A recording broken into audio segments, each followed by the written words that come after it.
Hello, friends. This is Sam Chaney reporting for Weaponized News. Today, September 30th, 2025. Thank you for joining us on this Tuesday edition of Weaponized News. We have quite a bit to get to today. As usual, looks like war all around here now, domestically. There's a meeting of the Department of War today we'll go over as the government shutdown looms. We can only hope. And they continue to divide and conquer us. The White House is literally putting out memes saying as much. So it's all there for anybody that wants to go see and is not in some mass formation psychosis. It's all there for you to see. What else do we got today? Oh, big deal with Pfizer's at the White House, and so they saved the world, and that's their mission, to continually save the world. I don't know what we do without Pfizer. As Trump announces AI technocracy rollout to go ahead and tackle pediatric cancer, and so we have that to look forward to as well. It's all quite horrific. Rolling out, Trump says there's a war going on in Portland. Talking about rolling out the military to all over America here as we cheer on martial law, police state. It's all for our own safety, of course. And so all of that is developing here today. What else do we got? Quite a bit on public health news today. Yeah, just over the top. Pfizer, Barola. They're at the White House. We have comments from him. Looks like reporting saying Trump is going to get kickbacks from Trump RX. It's just beyond the pale. Beyond the pale. But we wouldn't have it any other way. Making America great again, making America healthy again. And we all turn a blind eye to the corruption and turn on and cheer on technocracy, martial law, scientific dictatorship, police state. And that's how it is. We got geopolitical news. We're inching closer to direct war with Russia here in America. Yeah, no big deal. You know what I mean? Trump says they're a paper tiger, nothing to worry about. Man, oh man. And of course, Aardvark land. Genocide continues. It continues. I don't believe anything they say about this 20-point peace plan, and somehow Hamas is going to agree to it and everything's going to be rosy. Baloney. Baloney, man. I wish and hope that it was true. It's just simply not true. All this theater, political theater they roll out to cover for real life genocide, mass murder, ethnic cleansing, and war crimes. Let's get to, so all that to cover and much more on this Tuesday edition of Weaponized News. Shout out to the contributors. We appreciate it. Gurr, I saw Gurr made a contribution from through Buy Me a Coffee. Thank you very much, Gurr. And Gurr works hard to watch the show because he's like on total opposite time zones. So Gurr over there on the audience, or on the Odysee, excuse me, in the audience, thank you very much for your support and your efforts to watch Weaponized News. We do appreciate it. And everybody else as well, for all of your subscriptions, donations, and the like. Give us a like, share, subscribe. We've had viewers say they even have notifications turned on and they don't get notified. So you got to do your work to get the Weaponized News. Apparently, we're throttled, shadow banned. They don't let the notifications go through even when people push the notification. You know what I mean? So thank you, everybody who's made the effort to view Weaponized News.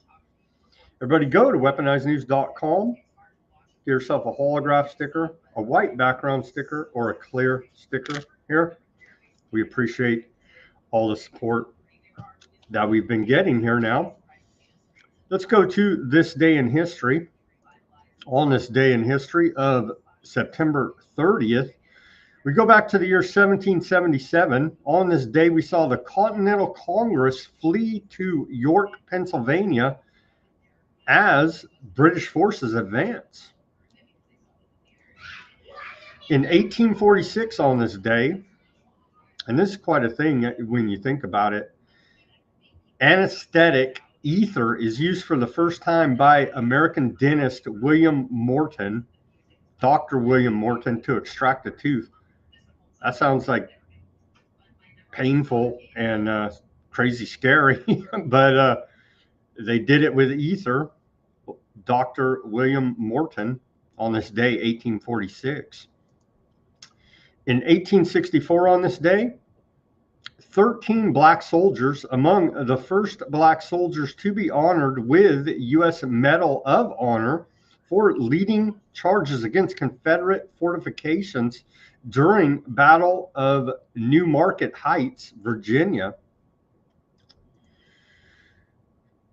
Also on this day in 1867, we saw the Midway Islands formally declared a U.S. possession. In 1888, Jack the Ripper murders two women, Liz Stride and Kate Eddowes, in Whitechapel, London. And I kind of went halfway down the Jack the Ripper rabbit hole before, and much reporting out there, and Dot Connecting says that it wasn't one man and it was part of some type of secret society ritualistic sacrifices that they framed old Jack Ripper up for, which may very well just be a fictitious creation as a cover, again, for secret society ritualistic blood sacrifices there in London. In 1939, on this day, Britain first evacuates citizens in anticipation for war. 1 year earlier, in 1938, on this day, we saw the Treaty of Munich. The Treaty of Munich is signed by Hitler, Mussolini, Daladier, and Chamberlain, forcing Czechoslovakia to give territory to Germany. Chamberlain infamously declares, quote, "peace for our time," upon his return to London. That worked out very well, appeasing Hitler, didn't it? And in 1941, on this day, approximately an estimated 33,771 aardvarks are shot to death and buried alive near Kiev, Ukraine, by Nazi troops over a 2-day period. Horrific tragedy there as part of World War II. In 1946, on this day, we saw the Nuremberg trials. 22 Nazi leaders, including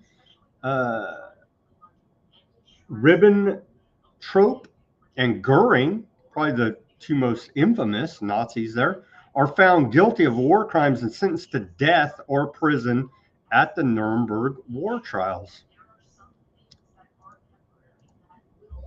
In 1955, on this day, Hollywood American actor James Dean dies in a car crash at the young age of 24 years old. I've seen his memorial and the crash site. Actually, it's on the drive up to Pismo Beach, California, and that was a very tragic event. Tying back to the blacks here and our racial issues here in America, ongoing, it seems. So we had the first, what year was that? 1864. We saw the first black soldiers awarded the U.S. Medal of Honor, right? 1864. And on this day in 1962, JFK, then president, sends 3,000 federal troops to the University of Mississippi to quell riots protesting integration. So it's been an ongoing thing here for a while. On to 1997 on this day.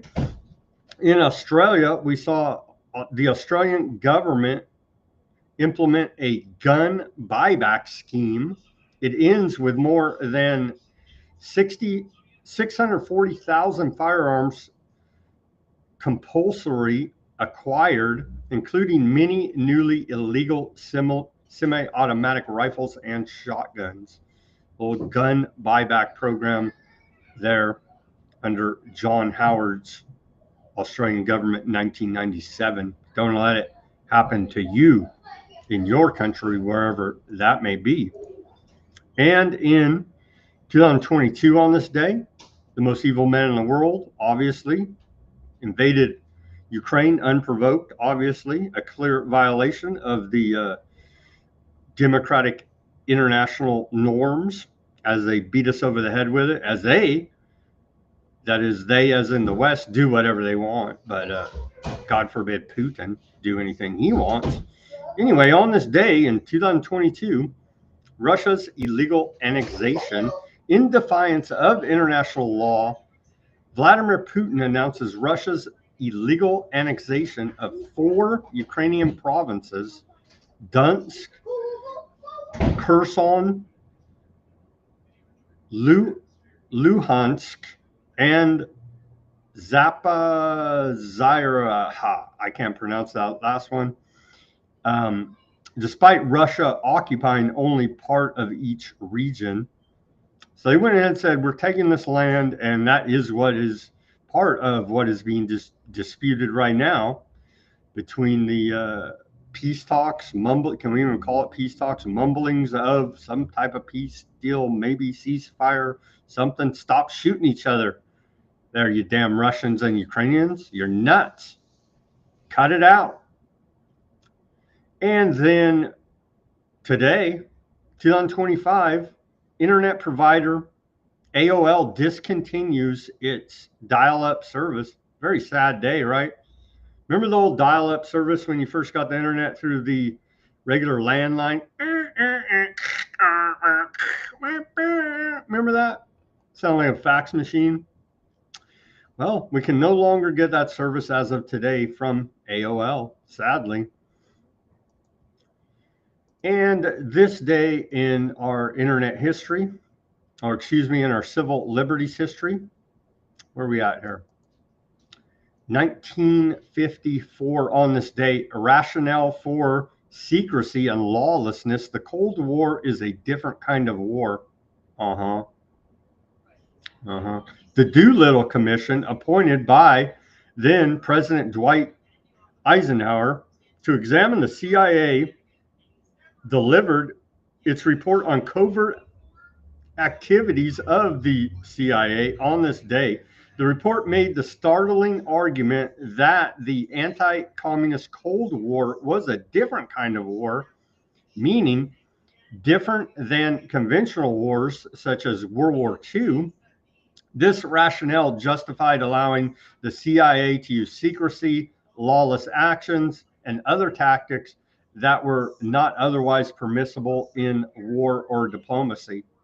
The Doolittle report declared that it is now clear that we are facing an implacable enemy whose avowed object is world domination by whatever means and whatever cost. There are no rules in such a game. Here too, acceptable norms of human conduct do not apply. Long-standing American concepts of fair play do not apply.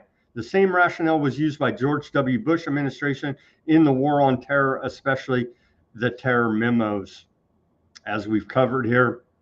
So yeah, it's a special war. We can violate all of your rights, national security. We're the CIA. It's for your own safety, even though much evidence has come out that at the top levels, America, the Western banking establishment, was propping up the Soviet Union in many respects and working directly with Western intelligence at many different levels.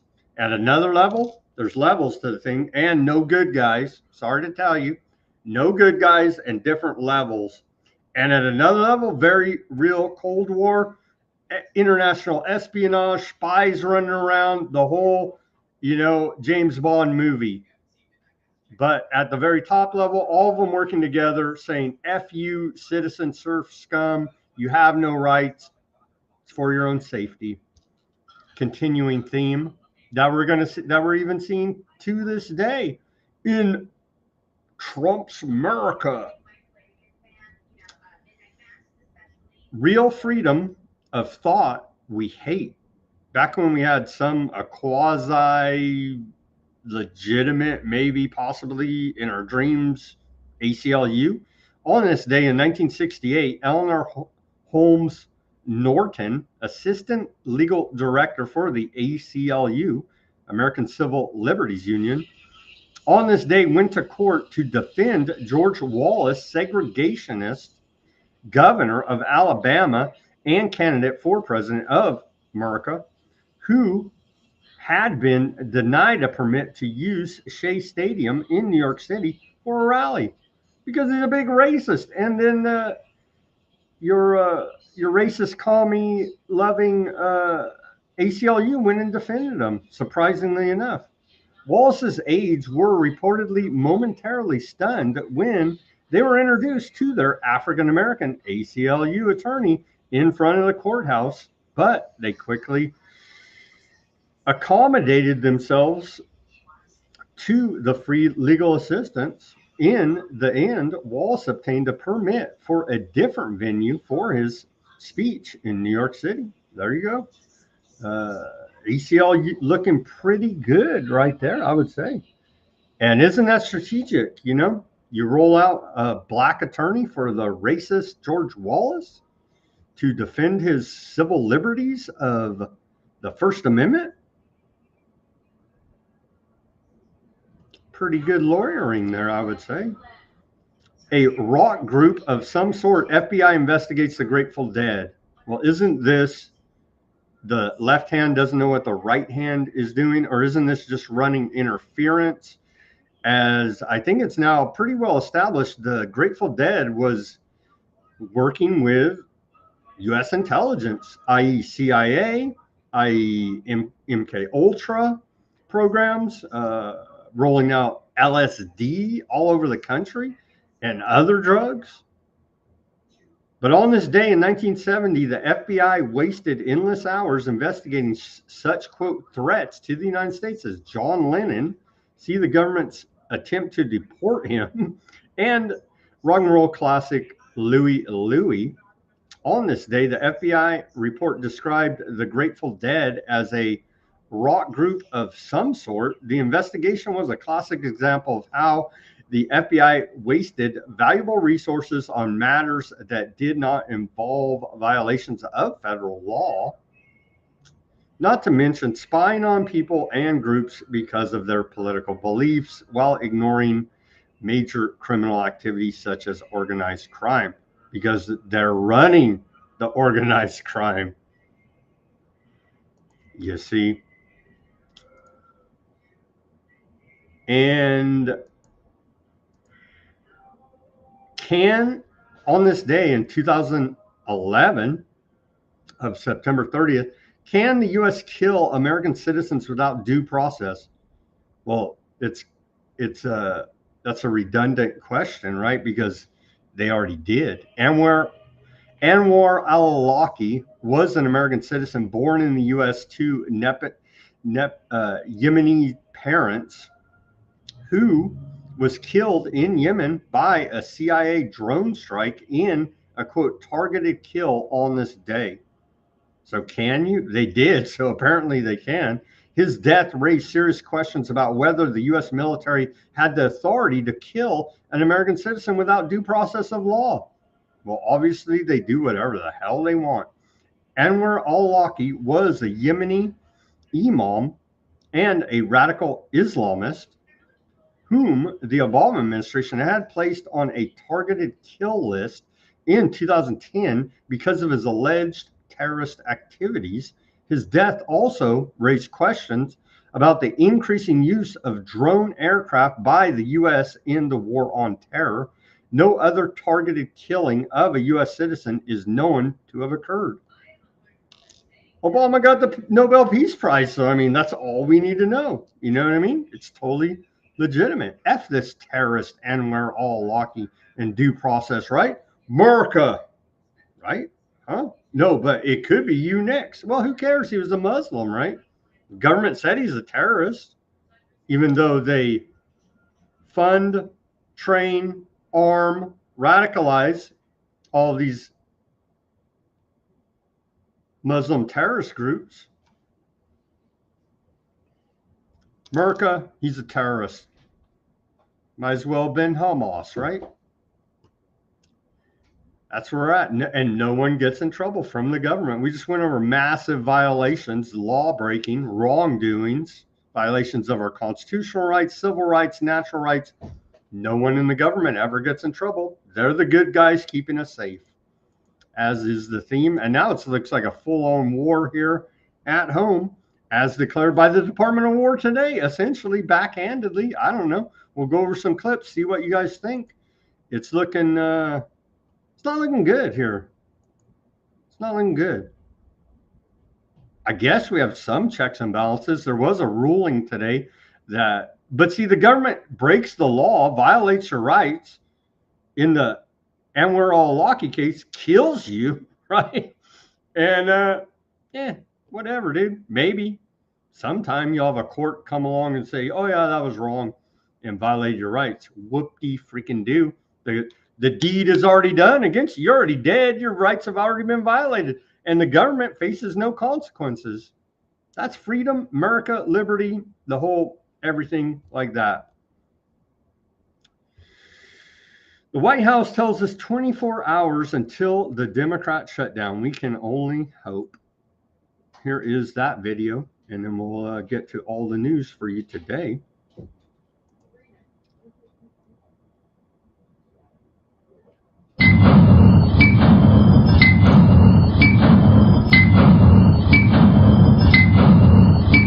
Oh my gosh, what are we going to do if the government shuts down? Well, the interest on the national debt will keep on ticking. So we always got that to look forward to. Here's some propaganda out of the White House. It's all the Democrats' fault, you know, that the government's shutting down. They love big government, but what is it? They say $1 trillion for illegal alien health care. Yeah. Distraction from rolling out troops on the streets here in America. Pumping this close to war with Russia, direct war with Russia. I mean, if they do the long-range strikes with U.S. weapons, Russia will take that as an act of aggression by the suppliers of said weapons, America, and Russia may declare war on us. We're like this freaking close in this whole insane Russia-Ukraine deal. Here, but hey, it's Chuck Schumer that's holding us down here by shutting down the government. Here's propaganda out of the White House. To hold these people hostage instead of just letting them do their jobs, which they want to do while we work out our differences. So wrong. This is democracy. And in a democracy, hostage tactics are the last resort for those who can't win their fights through elections, can't win their fights in Congress, can't win their fights for the presidency, and can't win their fights in the courts. A government shutdown of any duration would harm hardworking Americans and our economy. Why should we ask TSA officers to go without their hard-earned pay while they protect our airports? I'm a senator from Virginia. Some of the hardest effects of shutdown will be seen in my state. If the government shuts down, it will be average Americans who suffer most. Some who right now are trying to figure out how they're going to pay rent, how they're going to make mortgage payments, how they're going to keep college payments going, how they're going to keep the lights on, how they're going to keep food on the table. Had the government shut down, hundreds of thousands of people would have not gotten their paychecks Federal employees would have been furloughed, sent home. Our military won't get paid. Head Start teachers won't get paid. Our wildfire fighters won't get paid. Federal prison guards won't get paid. A government shutdown means seniors who rely on Social Security could be thrown into chaos. Our veterans could see regional VA offices shut down and support services put on hold. Shutdowns are not good for the economy. Shutdowns cost taxpayers billions of dollars per week. Shutdowns cost the economy billions of dollars. They cost businesses money. They could even cost a downgrade to the nation's credit rating. Families who benefit from WIC and other nutrition programs could see benefits halted. If this shutdown continues indefinitely, 39 million Americans will risk not having enough food. They will lose their SNAP benefits in February. So that means American children will be going to bed hungry. It's unacceptable. The longer that this shutdown goes on, the more Americans that will be affected. Critical services and our economy are being threatened with poison pill partisanship. Shutting down the government should not be a negotiating tactic. Hostage taking is all they have left. A last gasp of those who cannot cope with the realities of our democracy. It's also ridiculous, isn't it? Shut it all down and turn yourselves into the illegal alien detention centers, because all the government, Republicans, Democrats, everybody in between, they're all criminals.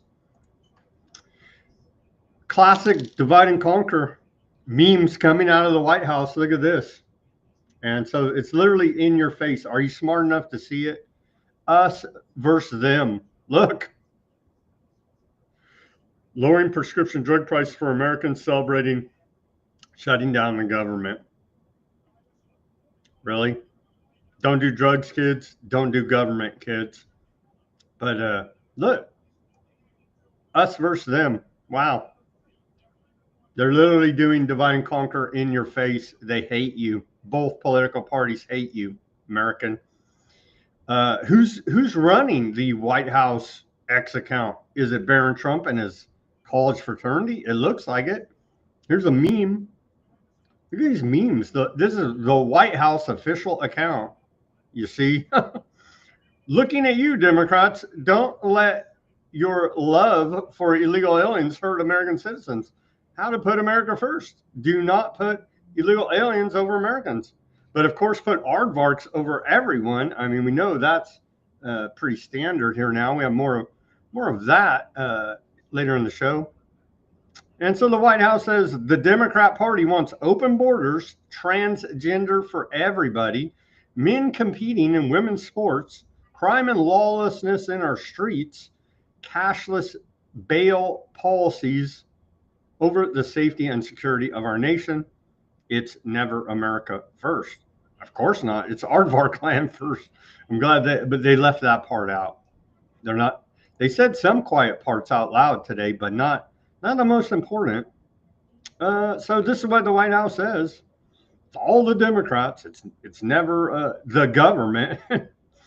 Well, Republicans are dedicated to keeping the government open. Well, F you, Republicans. And ensuring stability for seniors, veterans, troops, and families nationwide. Democrats are ready to shut it down and vote against the needs of millions of Americans. The Democrats' disaster on full display. Well, there's a perfect example. Get off of government, get off of government. How about that idea for Americans anyway? But I understand it's a wicked, evil system that wants to trap us in, being dependent on government. I understand all that. It is a wicked, evil system that we find ourselves in here now in America. A vote against the continuing resolution to increase the national debt is what it should be really called here now. Let's put this on the is a vote against supporting military and troops, paying law enforcement officers, critical veterans care and assistance programs, providing flood insurance for millions, increased member security in the wake of increased political violence, allowing air traffic controllers and TSA agents to keep Americans flying, firefighter pay for wetland fire response, food assistance for low-income women, infants, and children, small business loans that help Main Street, low-income rental assistance, and funding for homeless veterans and families. Again, now's the time to get off the government dependence train. I guess I'm a Chuck Schumer Democrat because I'm all for shutting down the government, not for his reasons. But that's the crowd that I guess I'm riding with right here now for about 2 seconds until we figure out it's all theater, smoke, mirrors, lies, and propaganda from your said caring government. More from Chuck Schumer. This is an anti-fraud amendment. Over where we go, people say, well, why can't you stop illegal immigrants or others from coming here? And the number one answer we give our constituents is when they come here, they can get jobs, get benefits against the law because of fraud. And here, the gentleman from Florida has put together the most effective anti-fraud measure we can find without it changing the actions of the government one bit. And we find all this opposition. Ladies and gentlemen of this chamber, what I worry about is that this bill, which started out with good intentions, whether you agree with it or disagree with it, is going to end up being the same kind of thing that the public gets angry with us on. We say we're doing something, and we do nothing. Because every time someone makes a rational and small proposal to get something done, people say, well, what about this hypothetical, that hypothetical, etc. I urge support of this amendment. If you believe you want to stop fraud in immigration, you have no choice but to support this amendment. Gentleman's time has expired. So just one example of a million of they literally tell you what you want to hear and do the exact opposite, flip-flop. It don't matter. They're lying criminals, the entire government. Here's Trump. Trump on the shutdown.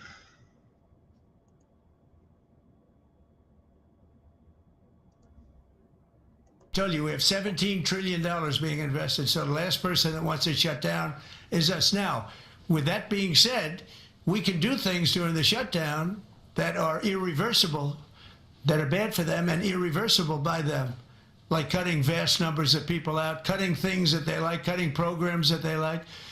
And you all know Russell Vought. He's become very popular recently because he can trim the budget to a level that you couldn't do any other way. So they're taking a risk by having a shutdown because of the shutdown, we can do things medically and other ways, including benefits. We can cut large numbers of people out. We don't want to do that, but we don't want fraud, waste, and abuse.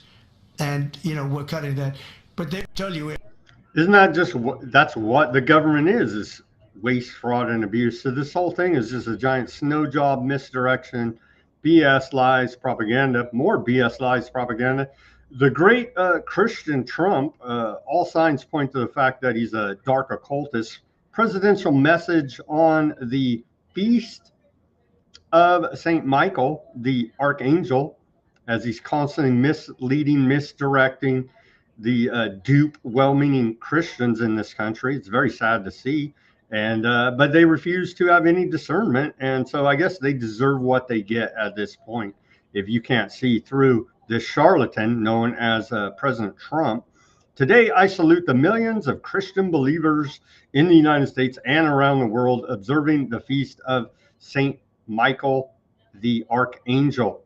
According to sacred scripture, when the devil rebelled against God in heaven, St. Michael and his legion of angels cast Satan down to earth, triumphantly reasserting God's sovereignty over all creation.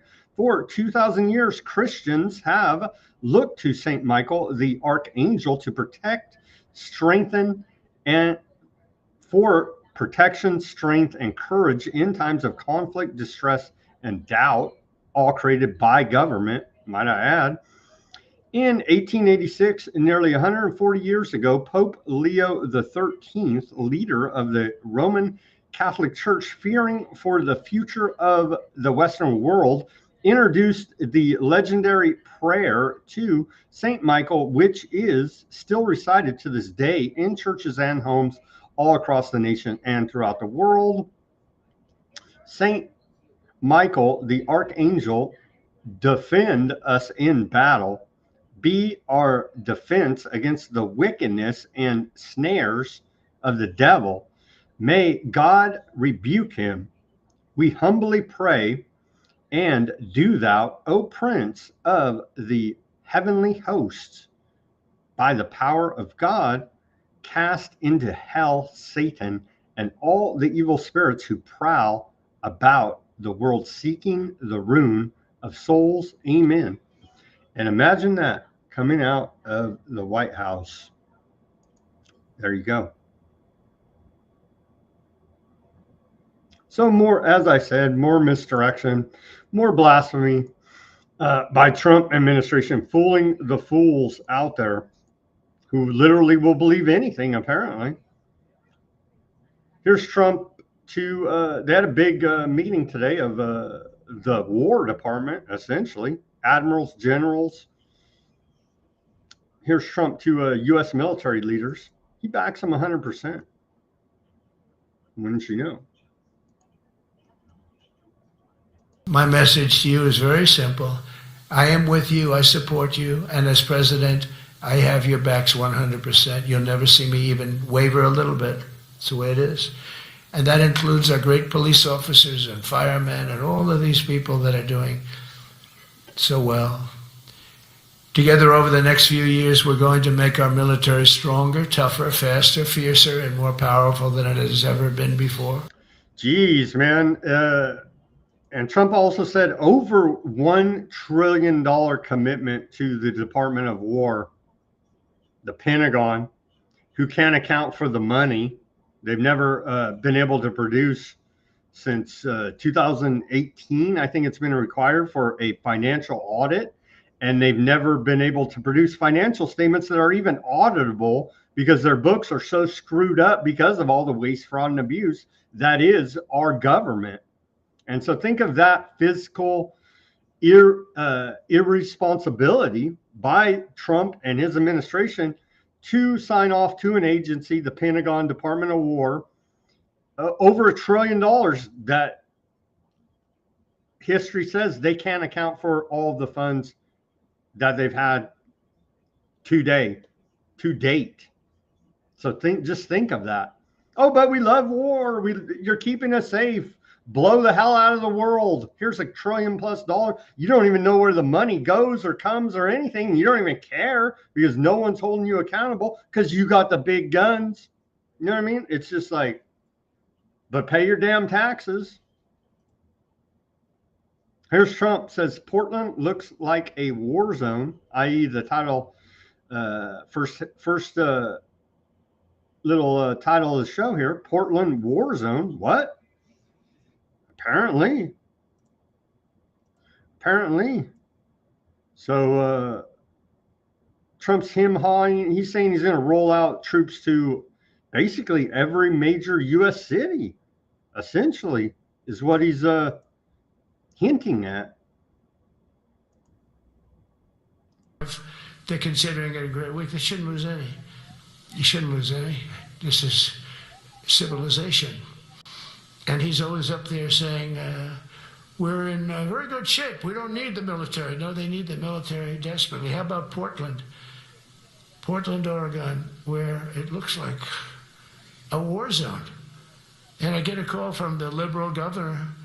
Sir, please don't come in. We don't need you. I said, well, unless they're playing false tapes, this looked like World War II. Your place is burning down.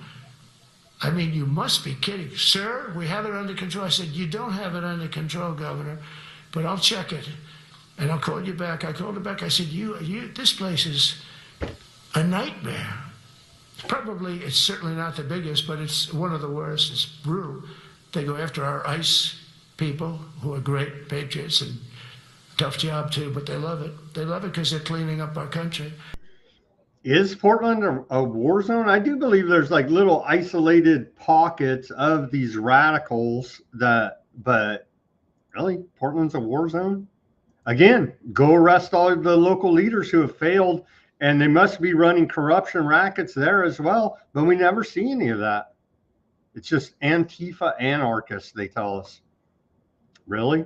They're working with the government as well. Give me a freaking break. President Trump deploys federal resources to crush violent radical left terrorism in Portland. That's right from the White House here now. And again, it's us versus them. They're dividing us up here very well indeed. The radical left's reign of terror in Portland ends now, with President Trump mobilizing federal resources to stop Antifa-led hellfire in its tracks. What the? Antifa-led hellfire in its tracks, right? While Democrat politicians deny reality, arrest them too. If you're really serious, they won't, because it's all part of the game. It's obvious what's happening in Portland. It isn't protest. It's premeditated anarchy that has scared the city for years, leaving officers battered, citizens terrorized, and property defaced. Since early June, Antifa militants have laid siege to the ice field office in South Portland. These lunatics have violently breached the facility by using a stop sign as a battering ram, hurled explosives and other projectiles, burned an American flag, repeatedly assaulted, attacked, and injured officers with pepper spray, rocks, bricks, and trash, doxed officers, berated neighbors, and even rolled out a guillotine. As part of the ongoing siege, dozens have been arrested and charged with disgraceful crimes such as arson, assaulting federal officers, and resisting arrest for their part in the mayhem. It's just the latest chapter of violence in Portland at the hands of Antifa and the radical left. And then here's all the reports of it. Where's the police there? You know what I mean?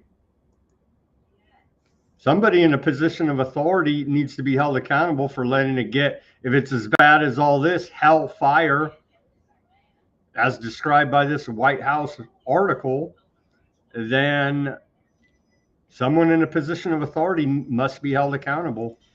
I don't see it. FBI out of Portland. FBI Portland and federal partners searched a residence associated with subject who is alleged to have aimed a laser pointer at a helicopter conducting law enforcement activity in the skies over Portland. So don't point laser pointers at aircraft, or it's going to be a federal case against you here now. Here's that report out of FBI Portland.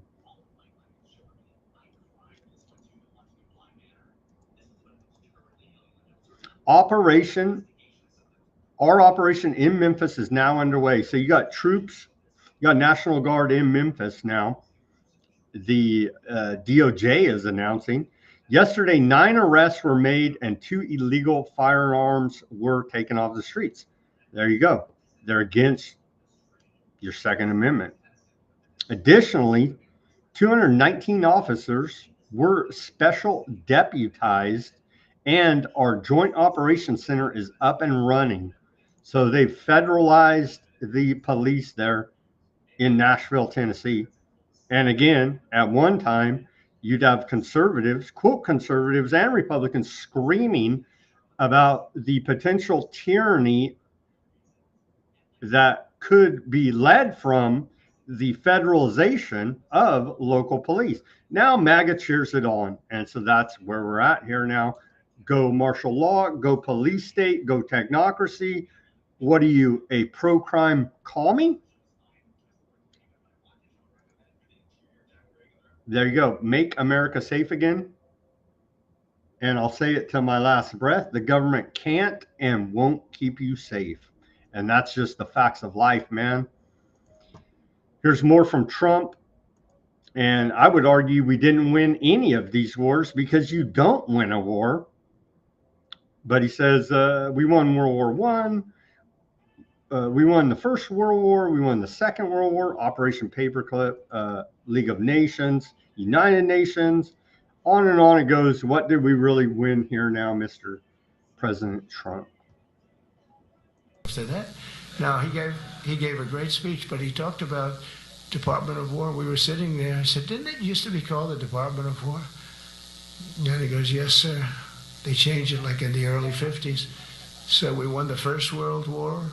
We won the Second World War. We won everything in between and everything before that. We only won. And then we went, in a way, woke. That was probably the first sign of wokeness. And we changed it to defense instead of war. And I said, what do you think? How do you think if we changed it back? The first sign of wokeness. It's idiot level. I see Denver in the comments is he wants Trump to, he's campaigning for Trump 2028. I don't know about that, Denver. No, he says Trump's a effing traitor. Well, yeah, as they all are. You know, our inner cities, which we'll be talking about. This is the big Department of War meeting. Here's another clip from Trump here, essentially declaring war here in America. Fire department. I always put the fire department in because they're great. They're great. And I got 95% of their vote, too. That helps. When you get 95% of the vote, you always have to mention them. But they're great. And they're brave in our inner cities, which we're going to be talking about, because it's a big part of war now. It's a big part of war. But the firemen go up in ladders, and you have people shooting at them while they're up in ladders. I don't even know if anybody heard that.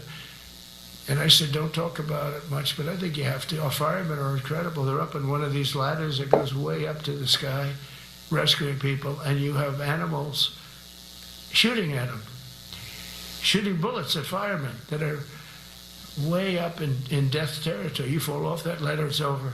Fire department. I always put. Is that happening? Maybe in a rare case. I don't know. Here's Trump saying, we have a very safe city now. The country is going to be safe. We're going one at a time. We'll be going to Chicago. And that's where it gets interesting, right? Because he doesn't have the blessing of the governor there because of the whole Republican-Democrat deal going on. No, we have a very safe city now. The country's going to be safe. We're doing one at a time, and we'll be going to Chicago. No, we have a very safe city now. Really? Troops on the streets, you feel safe?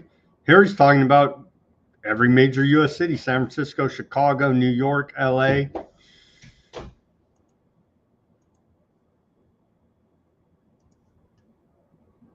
What they've done to San Francisco, Chicago, New York, Los Angeles, they're very unsafe places, and we're going to straighten them out one by one.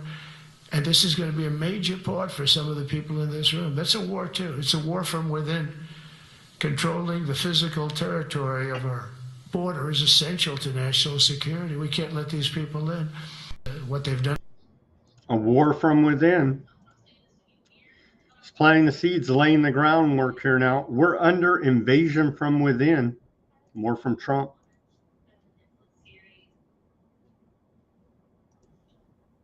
Together with many of you in the room, we've brought back the fundamental principle that defending the homeland is the military's first and most important priority. That's what it is. Only in recent decades did politicians somehow come to believe that our job is to police the far reaches of Kenya and Somalia, while America is under invasion from within. We're under invasion from within. No different than a foreign enemy, but more difficult in many ways because they don't wear uniforms. At least when they're wearing a uniform, you can take them out. We're in a war from within. As Trump says he stopped 7 foreign wars, but they don't talk about the fact he's bombed 5 countries since he's been in office the second term. They don't talk about that as he's lobbying to win a Nobel Peace Prize and keeping the whole show going here now. Are you not entertained by Trump? Legacy. We don't want that. You walk nice and easy. You don't have to set any record. Be cool. Be cool when you walk down, but don't bop down the stairs. So one thing with Obama, I had zero respect for him as a president, but he would bop down those stairs. I've never said da-da, da-da, da-da, bop, bop, bop. He'd go down the stairs, wouldn't hold on. I said, it's great. I don't want to do it. I guess I could do it. But eventually, bad things are going to happen. And it only takes once. But he did a lousy job as president.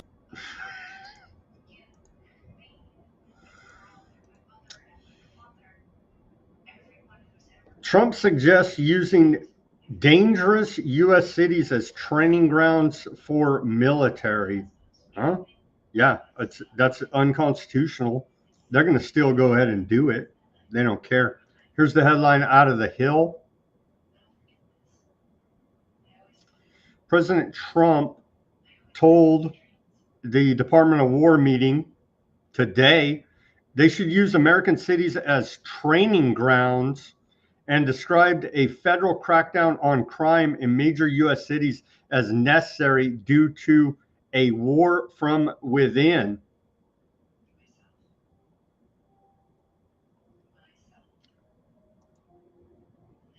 Trump just declared war on America here, crime emergency. And again, where are all the local authorities allegedly in charge of enforcing the law? Where are they in all this? Shouldn't they all be swept up along with all the rest of the criminals? Because they're just as criminal, if not more so. They're actually more so criminal because they've been entrusted by the public in a position of authority to implement said government administration, i.e., law and order, and they failed. So where are they in all of this? Laughing.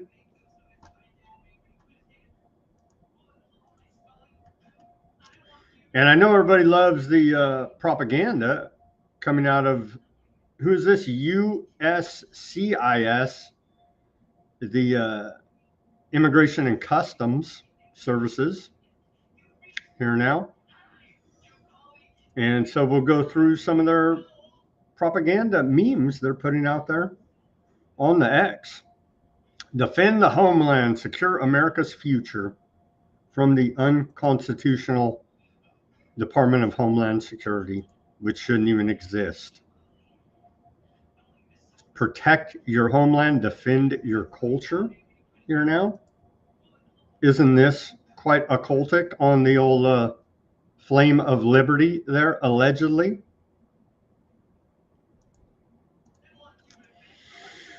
The Statue of Liberty with the laser eyes.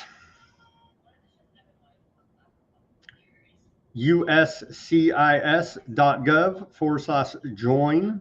Oh, but there's more. There's more. And there's still more.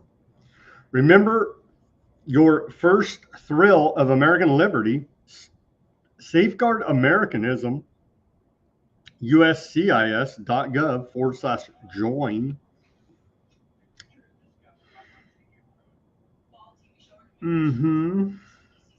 And so they are repurposing these old propaganda posters, which I guess maybe is saving something. Probably not.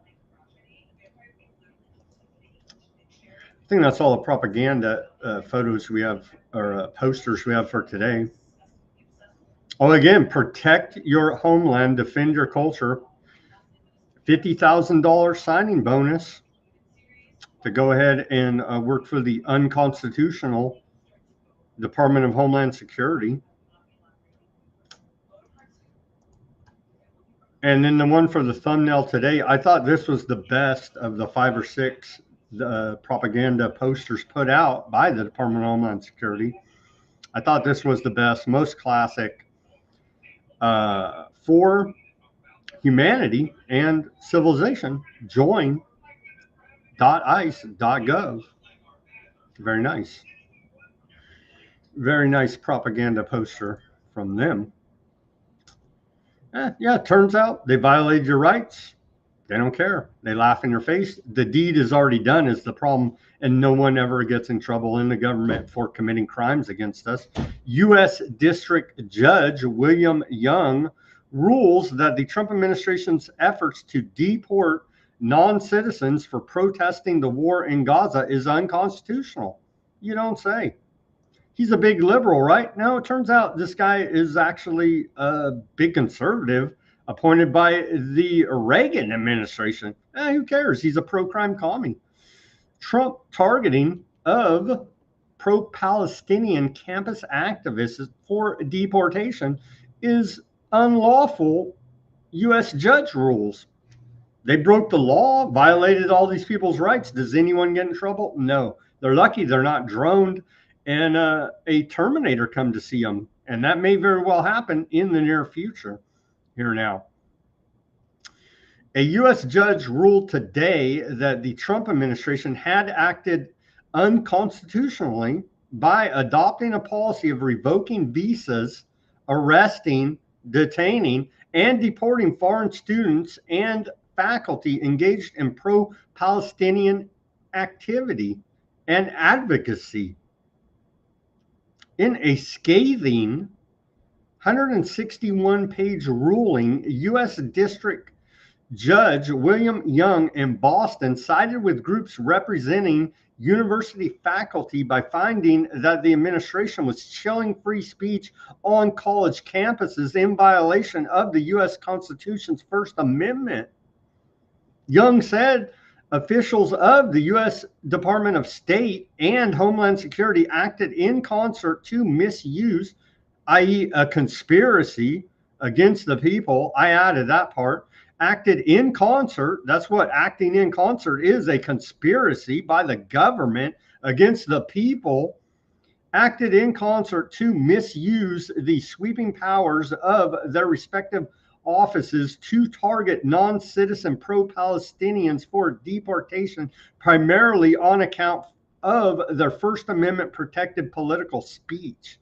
They did so in order to strike fear into similarly situated non-citizen pro-Palestinian individuals, proactively and effectively curbing lawful pro-Palestinian speech and intentionally denying such individuals, including the plaintiffs here, talking about that case, the freedom of speech that is their right, Judge Young wrote. Well, old Judge Young here, a conservative appointed by the Reagan administration, needs to be sanctioned and droned, obviously. He didn't get the memo that this is not America. This is aardvark land. The 50 states, one aardvark land. They told us, but this judge apparently didn't get the memo. So he's going to need swift action taken against him for his antiseptic behavior on this account. So they're trying to act like they're doing something to help us out. BS. Turn yourselves in as the criminals you are. Ice Barbie says Biden's TSA administrator, Pekoski, however you say his stupid name, and his cronies abused their authority and weaponized the federal government against the very people they were charged with protecting. Arrest them. Nothing happens to these jokers. Biden's TSA wildly, this is right from Ice Barbie. I'll even put it on the screen for you.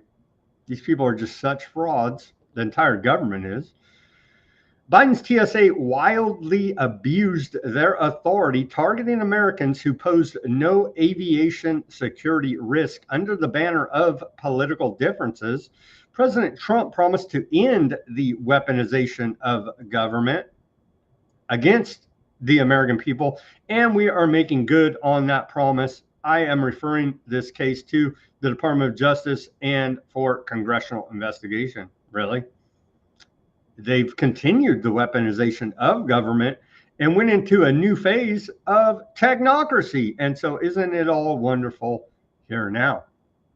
Where if old Ice Barbie, dog killer lady, Kristi Noem there, if she was a real patriot and a real person, she would denounce the Office of Homeland Security, announce its subsequent abolishment and her resignation, because it's all immoral, unconstitutional, and illegal. But I don't see that happening.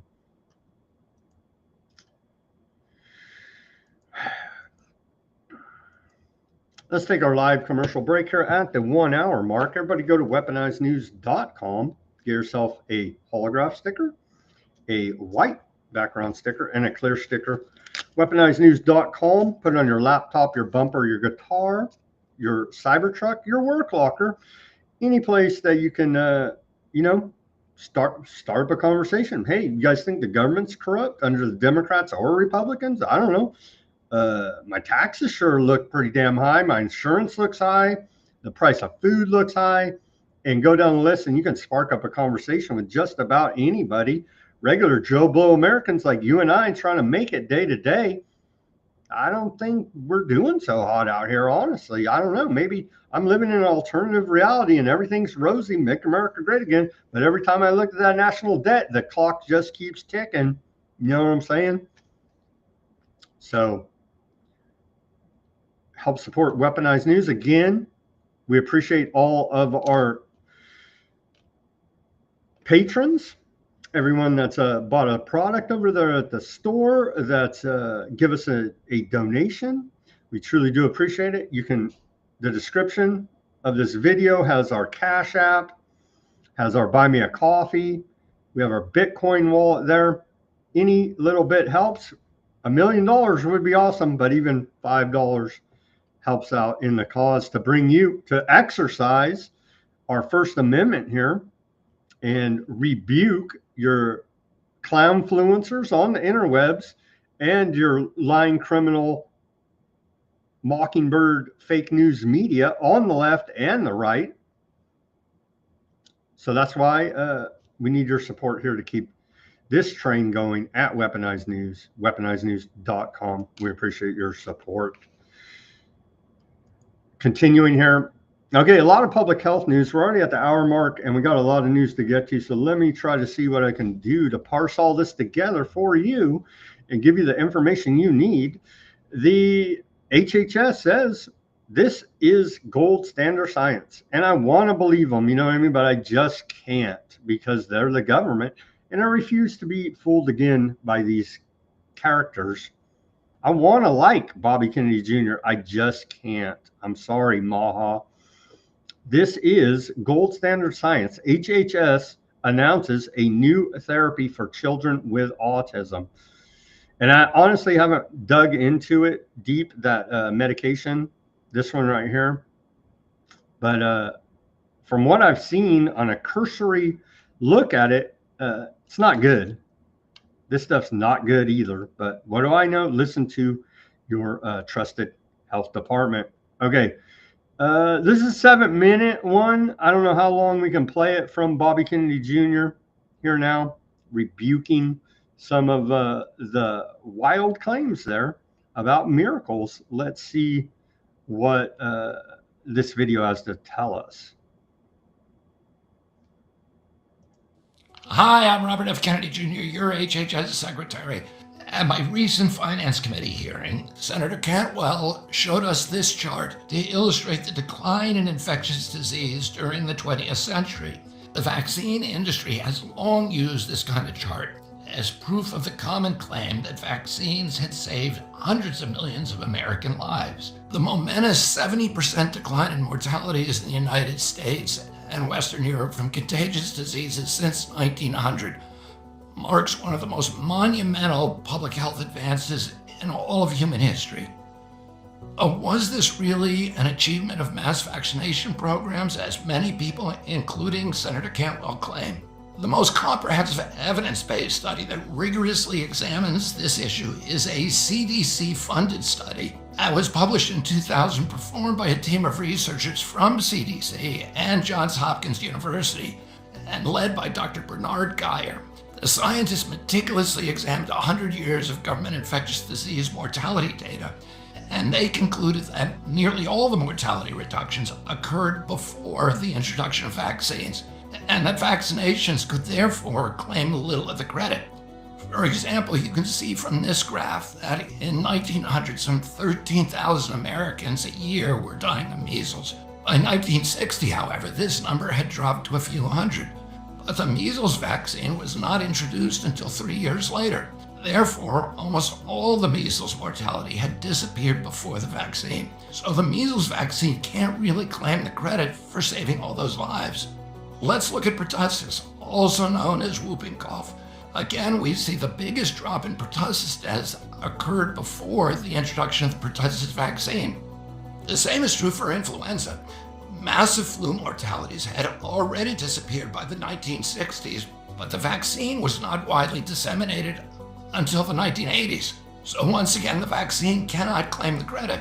And look how tuberculosis deaths nearly disappeared along the exact same timeline as all those other infectious diseases. Even though there was no mass vaccination for TB in the United States, the mortalities disappeared without any help from a vaccine. Likewise, there was never a scurvy vaccine, but scurvy deaths also disappeared along the exact same timeline. The same is true for scarlet fever, which I had as a boy. Deaths from scarlet fever disappeared in lockstep alongside the drops in deaths from all those other contagions. So what actually did cause the decline in infectious disease mortality? A landmark 1977 study by McKinley and McKinley was required reading in most American medical schools during the 1970s and early 1980s. That study attributed the decline not to medical advances or innovations, but almost exclusively to agricultural and engineering innovations that improved nutrition. These included better roads, air transport, and refrigeration, and superior sanitation. This was the same period that flush toilets and water chlorination became widespread. The McKinleys credited less than 3.5% of the mortality declines to all medical measures put together, including antibiotics, surgeries, and vaccines. And here, for example, you see the introduction of chlorination correlates pretty perfectly with the decline in infectious disease mortality. In 1970, Harvard Medical School professor Edward Cass was arguably the world's preeminent infectious disease authority. He was both the founder and longtime editor of the Journal of Infectious Diseases, and president and founding member of the Infectious Diseases Society of America. In his address that year to a joint meeting of the Infectious Disease Society of America and the 10th Inner Science Conference on Antimicrobial Agents and Chemotherapy, Dr. Cass issued a prescient public warning that actors within the medical industry would try to take credit for the momentous reduction in disease fatalities in order to advance their profits, their prestige, and their influence. Dr. Cass challenged the emerging claim that vaccines have saved hundreds of millions of lives. Dr. Cass observed that the decline of mass deaths from these dreaded killers occurred prior to the widespread proliferation of vaccines, and he warned against what he called the half-truths that medical research had stamped out. The great killers of the past, tuberculosis, diphtheria, pneumonia, puerperal sepsis, etc. He cautioned against the claim that medical research and our superior system of medical care were major factors in extending life expectancy.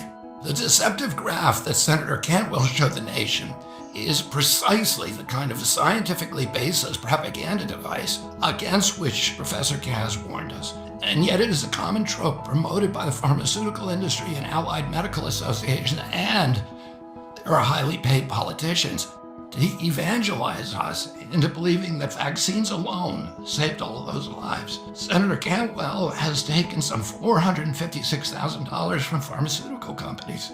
The mantric pronouncement that vaccines have saved hundreds of millions of lives is so embedded in conventional wisdom that it rarely receives the kind of skepticism and the rigorous scientific examination that public health agencies should apply to all dogmas. Vaccines are a critical part of public health. They can prevent infections like measles altogether, and the serious injuries that sometimes accompany measles, and they can prevent you from spreading measles to others. But blind faith in vaccination alone as our only recourse against death by infection has inclined our medical system to discount the role of therapeutic drugs and vitamins and diet, exercise, and other lifestyle changes that might fortify human immune systems against all kinds of sickness. The idea that good health comes only in a syringe can distort public health priorities and lead to misallocations of public health resources. During the Biden administration, the U.S. government's unbalanced response to the COVID pandemic exemplified this peril. American citizens paid a steep price. The United States had more COVID deaths than any other nation. Under President Trump's leadership, we are going to ensure that America has the best childhood vaccine schedule. We're going to address vaccine injuries. We're going to modernize American vaccines with transparent gold standard science. We're going to eliminate and correct conflicts of interest and misaligned incentives. And we're going to ensure scientific and medical freedom. Produced by the U.S. Department of Health and Human Services. Damn, that was good. I think that was damn good, right? That's from, but then they do this. Here's Pfizer CEO Albert Bourla at the White House today.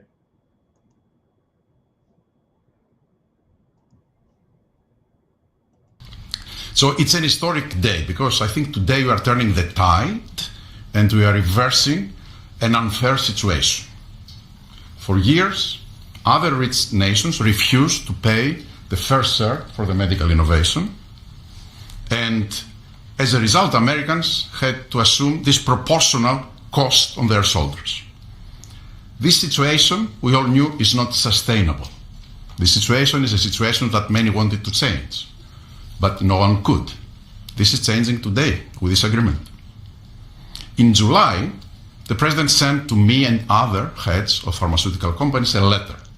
And over there he articulated 4 specific requests. These requests, it was obvious to us, were designed to lower drug cost in the America in different ways, each one of them. And altogether, holistically, to have synergistic effect in the impact that that will have in the US healthcare cost and patients. With this deal that we signed today, we satisfied all 4 of President's requests, all 4. The big winner of this deal clearly will be the American patient. There is no doubt about it. They are the ones that will see significant impact in their ability to buy medicines. But I would argue that it is not the only winner. I think who else is a winner here? It is American innovation and American economy. In our industry, we had 2 major overhangs that have substantially reduced our valuations and create concerns for us in our ability to invest. We are addressing both of them right now, and I will speak about them. The first one was the uncertainty of tariffs. Because President is absolutely right. Tariffs is the most powerful tool to motivate behaviors, Mr. President, and clearly motivated ours, right? So, by this agreement that we did, we commit to onshore the production of our medicines that are consumed in the US and are made outside the US. And for that, we are ready to unleash our investment portfolio in this country. And the President graciously gave us a 3 years grace period that we will not be subject to the 232 tariffs, as long as, of course, we move the products here. That's one. The second overhang in our industry was this uncertainty. What will happen with the framework of pricing in the country? Because this uncertainty, it was what was holding people from investing in the pharmaceutical industry, which resulted in significant reduction of our multiples. Actually, our multiples are at historical low. Well, now we have clarity about what is the framework for the US pricing. Read the letter of President Trump, read the 4 points, and this is the framework. And we will abide to that. And going forward, this is how things will be priced in the US and abroad. We are ready to invest, as the President also mentioned, $70 billion in the next few years from Pfizer in manufacturing and research in America alone. There you go. They saved the world once, and they're going to save it again. Here's more from Trump on this investment. There's word we're going to see TrumpRx.gov potentially, and Trump is making a handsome profit out of these pharmaceutical deals. And so we wouldn't have it any other way than insiders profiteering off of American illness. Furthermore, Pfizer will invest $70 billion to reshore domestic manufacturing facilities. In other words, they're going to bring a lot of their facilities to make their drugs and make what they make, their product. They're going to make it in the United States. I appreciate that $70 billion investment and fund research and development right here in America. We're working with other major pharmaceutical companies to secure similar agreements. Everyone understands that the status quo where Americans pay. They said Barella's an aardvark, not a Greek. How about he's a friggin' veterinarian and not a human doctor? He's an animal doctor. Who cares? You know what I mean? The Health and Human Services Department is continuing to put out this warning. HHS warns about acetaminophen exposure during pregnancy, and they're referencing this much referenced Harvard study. Using acetaminophen during pregnancy may increase children's autism and ADHD risk. Harvard study there. Yeah, who cares? You know what I mean? Who cares? Eat a bunch of Tylenol. It's for your own, it's good for your liver, apparently. Yeah, well, technocracy's here. And so we had that good talk exposing a bunch of stuff, historical misunderstandings, let's just diplomatically say here, about miracles by Bobby Kennedy Jr. And then all of this happens. AI to fight pediatric cancer.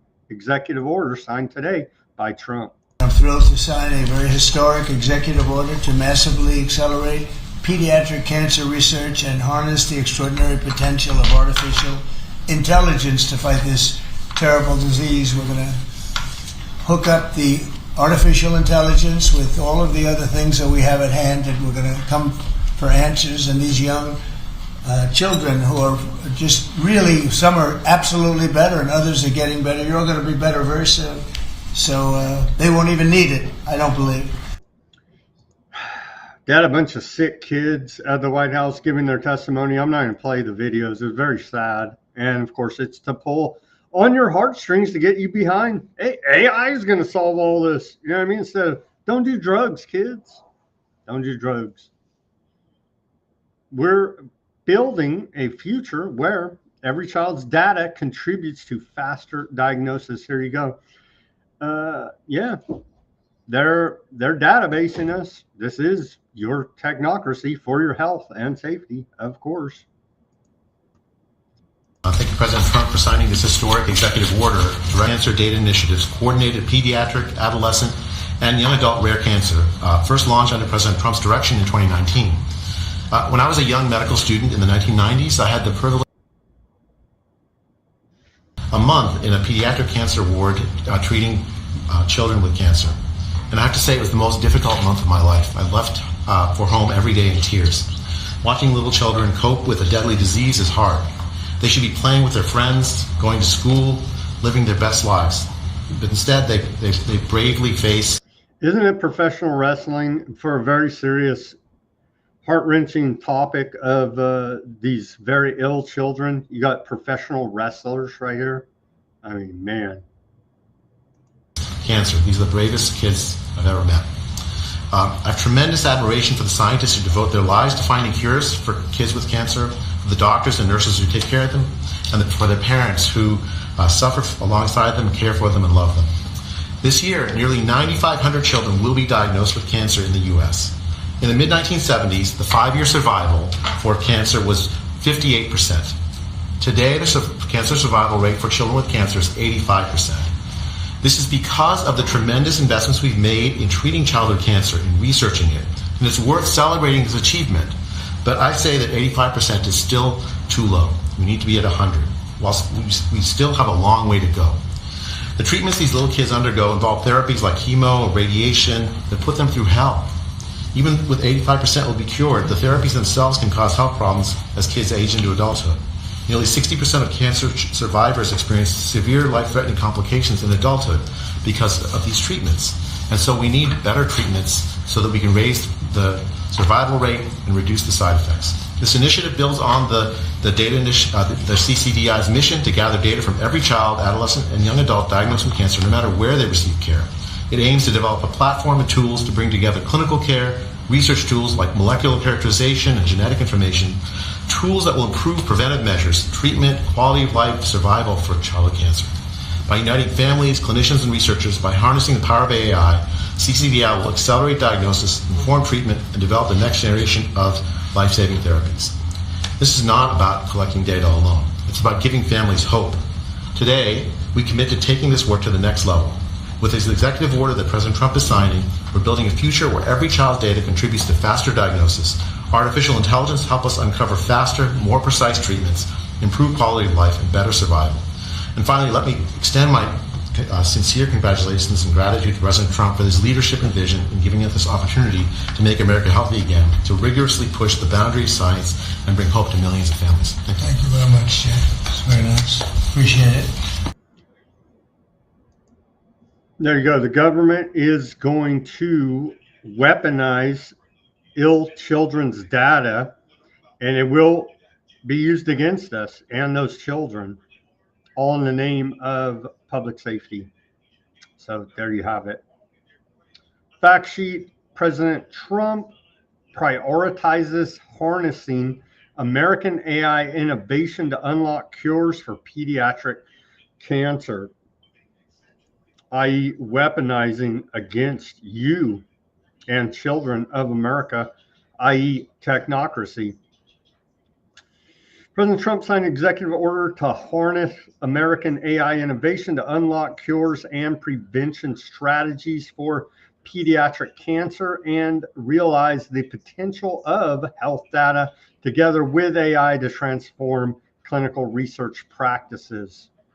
This is a freaking nightmare, what they're rolling out right here. Advancing science will save lives. And so maybe, I think we will circle back and take a look at this closer tomorrow. But again, the exploitation of ill children as we barrel down the road of scientific dictatorship, technocracy. What do you want sick kids?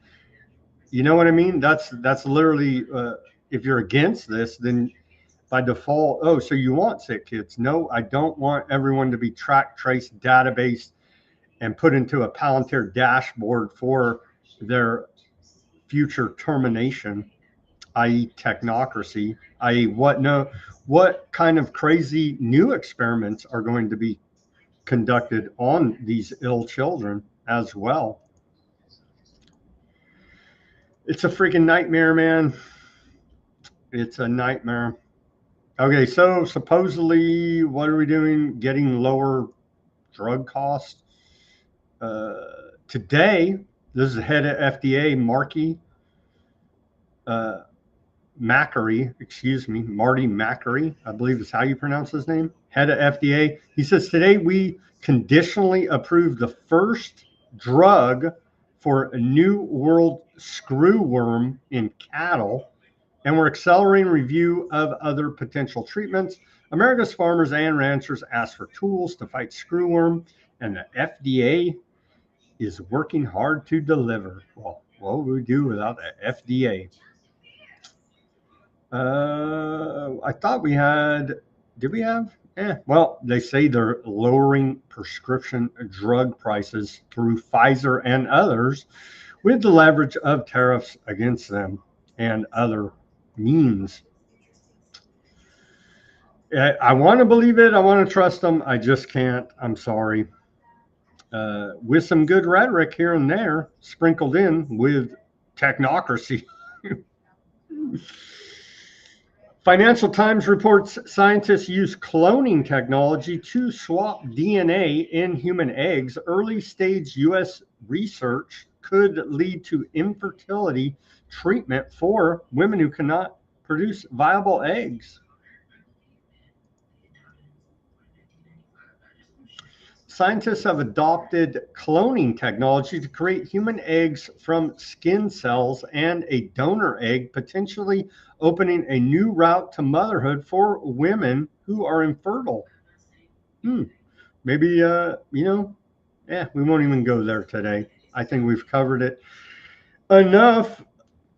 The research could one day enable them to have genetically related children by inserting their own DNA into donated eggs, though it is still in the early stages. Researchers at Oregon Health and Science University transferred nuclei from adult cells to donated eggs from which the nucleus had been removed. They then induced these cells to divide in a way that shed half their chromosomes, a DNA rearrangement necessary for fertilization. They're playing God here. They caused the problem. Reaction is this, and then the solution is this as well. So the reaction is, we need some help with the infertility crisis that your other crisis created there now, science, government. And now here's our solution, genetically modified babies. Thank you very much. I.e. a brave new world we find ourselves in. And here is Secretary of War Pete Hegseth. It's unacceptable to see fat generals and admirals in the Pentagon.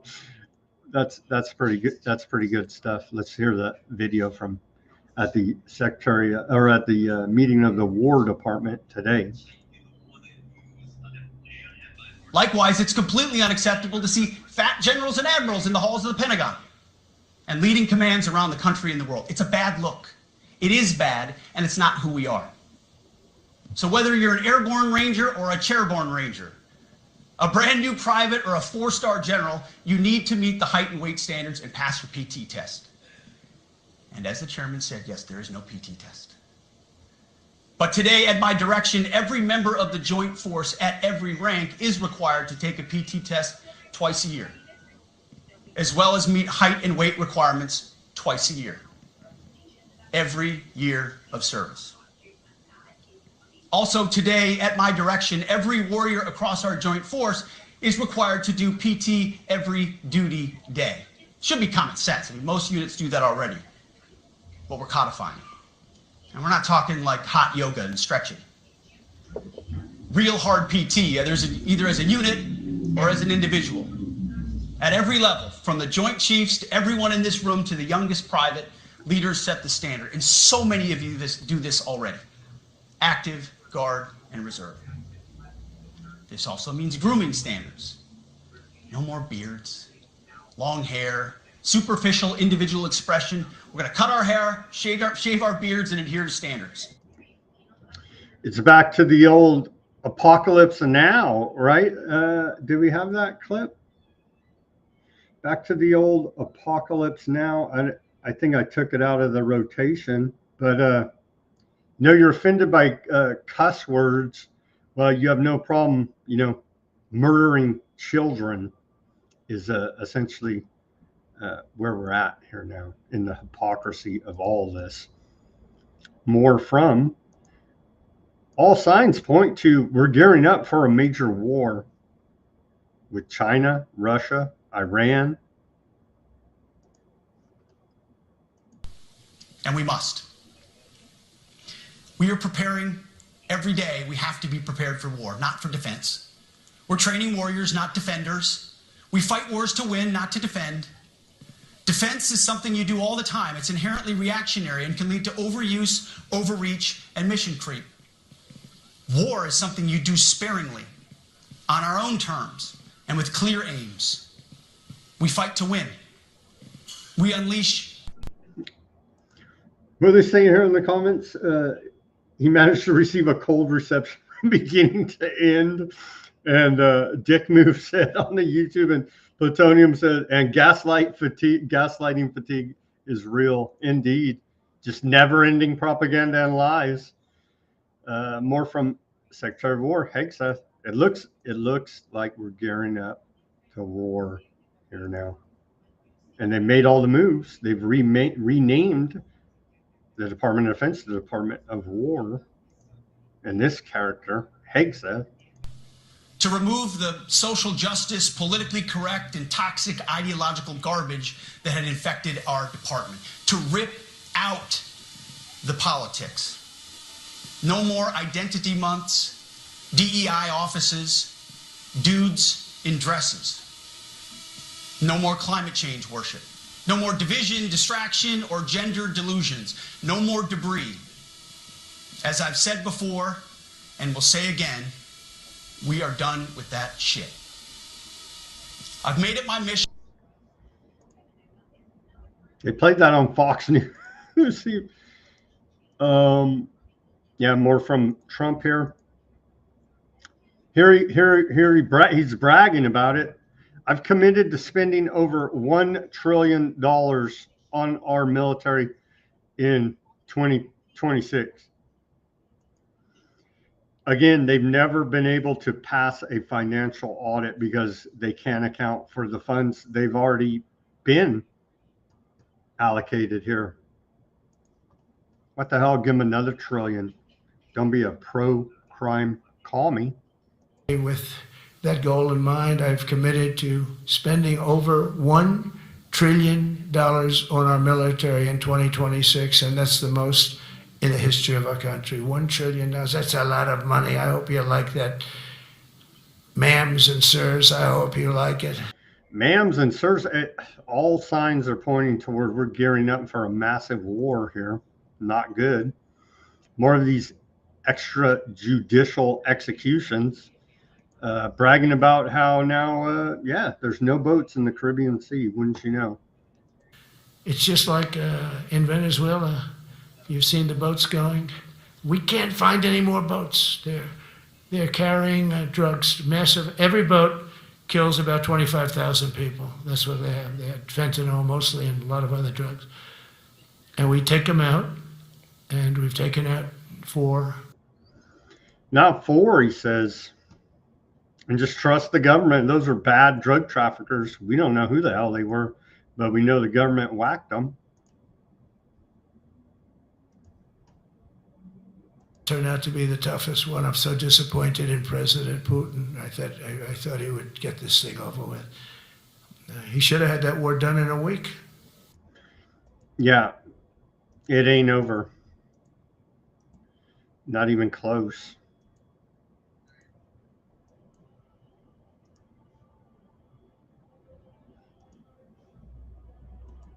But I announced that, based on his mention of nuclear, and it was really a stupid person that works for him mentioned the word nuclear. I moved a submarine or 2, I won't say about the 2, over to the coast of Russia, just to be careful, because we can't let people throw around that word.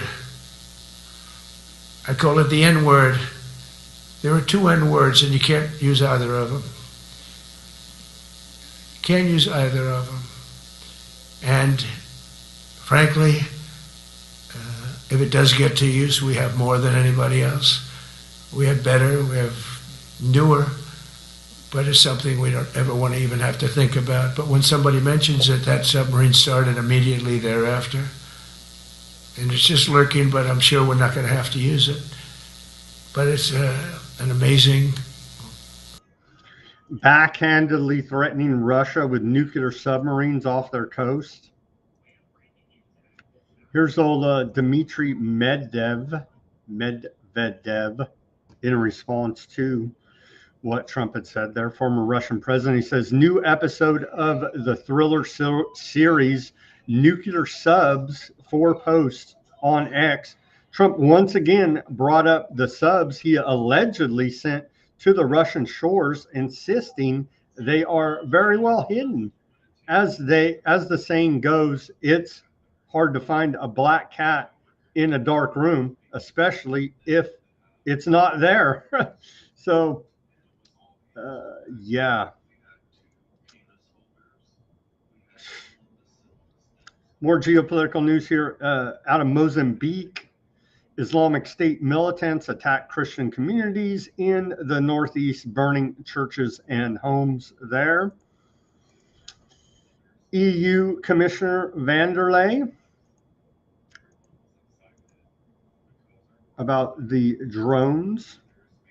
To believe that Ukraine is our first line of defense. We have to step up the military assistance to Ukraine.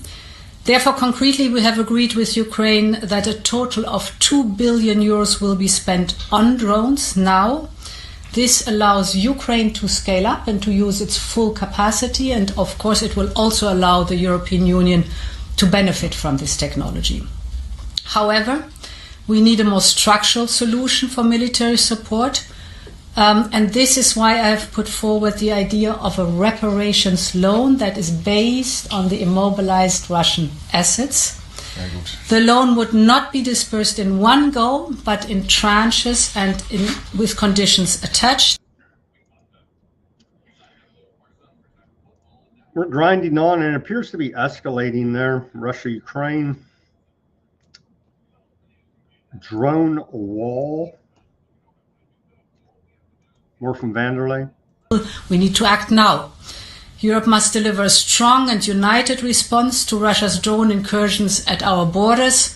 And that is why we will propose immediate actions to create the drone wall as part of the eastern flank.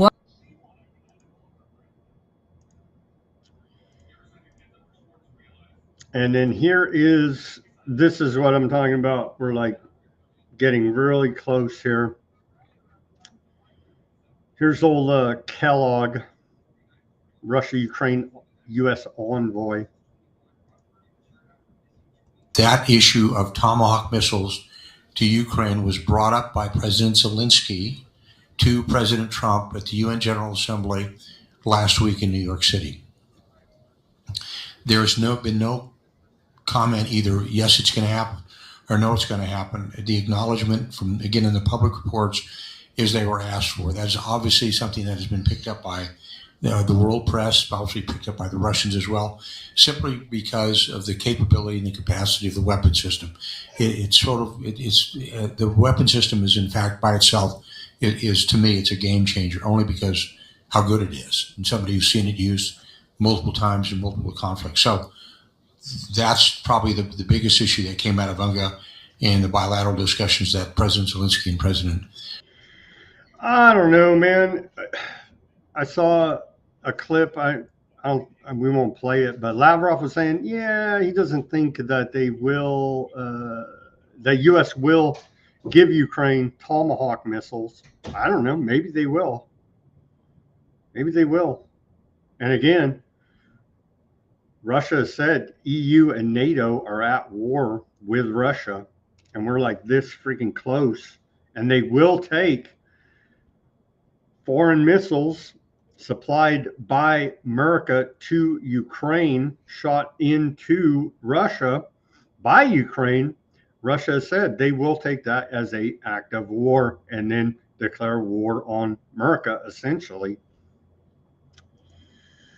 ASEAN, the trading bloc there, readies new trade deals for future without U.S. as we march into a multipolar new era, a new world order. The bloc is set to face a 10% drop in exports to the United States due to tariffs imposed by Trump. The Association of Southeast Asian Nations, ASEAN, is set to sign a trade agreement with several countries as it plans to protect itself from Trump's tariffs. A trade agreement between Canada and ASEAN is scheduled to be signed by the end of 2026. Additionally, an upgrade to the China-ASEAN free trade deal will be signed next month. An upgrade to its trade deal with India is also being worked on right now. Negotiations to boost a trade deal with South Korea are also in the works. The bloc is reportedly considering expanding toward the Gulf region, making preparations to work around Trump's tariffs. China is rapidly expanding missile forces along its east coast to threaten Taiwan and U.S. bases in Asia. Satellite images show major growth at bases like Brigade 611 and 616, now hosting advanced missiles such as the DF-17 hypersonic and the DF-26 quote, Guam Express. The Pentagon estimates the PLA rocket force has grown by almost 50% in 4 years to an estimated 3,500 missiles. These systems aim to knock out Taiwan's defenses in the opening phase of a war, deter or strike U.S. forces in Guam, Japan, and at sea, send a political signal that resistance is futile. Xi Jinping has personally inspected missile brigades, urging troops to deepen your sense of peril and crisis.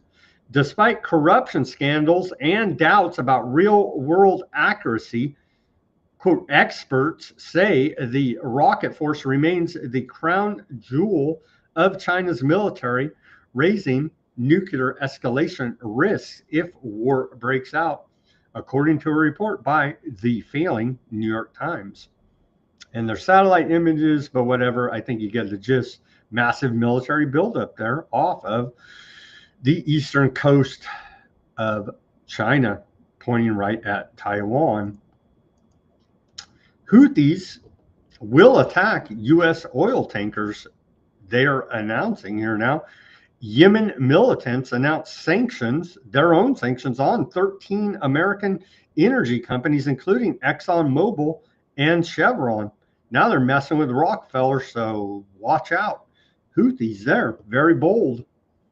Yeah, so I guess we can expect more airstrikes on the Yemen Houthis for this declaration.